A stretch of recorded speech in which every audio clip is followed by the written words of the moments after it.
Well, there could be another international health crisis on the horizon. The World Health Organization is meeting next week to decide if a global outbreak of monkeypox constitutes a public health emergency.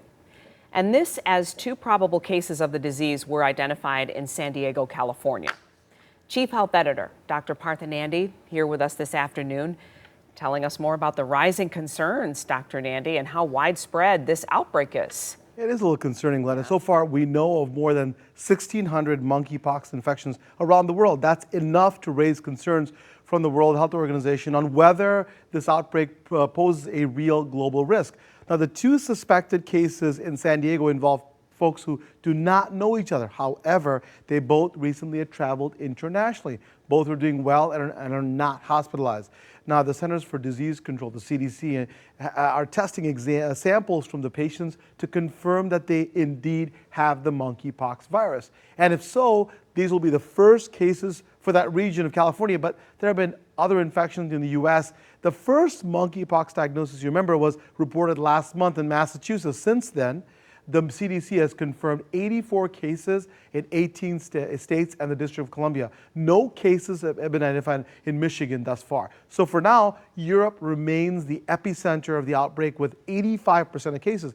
The head of the World Health Organization is convening at next week's meeting to decide whether to declare a global health emergency. That's a big deal. Currently, only 2 diseases have that status: polio and COVID-19.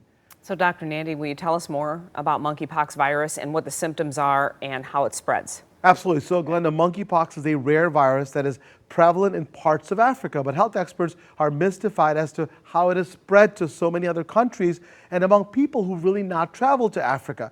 Now, risk factors for infection, right? They include sustained skin-to-skin contact with a person who has monkeypox or close contact with contaminated clothing or bed linens. Many of the confirmed cases have involved gay and bisexual men, so you're also at risk if you've traveled to countries where monkeypox cases have been reported. So far, important to know this, no deaths have occurred during the current outbreak. So as far as symptoms, right, the most common is an unexplained rash or lesions. Other symptoms include a fever, swollen lymph nodes, headaches, and muscle aches. Although the CDC says the overall risk to the public is low, it does recommend that you contact your healthcare provider, your doctor, if you're experiencing these symptoms and if you meet any of the criteria that put you at risk for the monkeypox virus. You know, we've been talking about this for a little while, and the next week when they convene, and we'll give you the conclusions from the World Health Organization and how we can look at it. All right, Dr. Nandi, thank you. You're welcome. And don't forget to watch an all-new episode of the Dr. Nandi Show. It's this Sunday at noon. This week, Dr. Nandi talking about how to help set up a healthy weight goal. Again, that's this Sunday at noon right here on 7.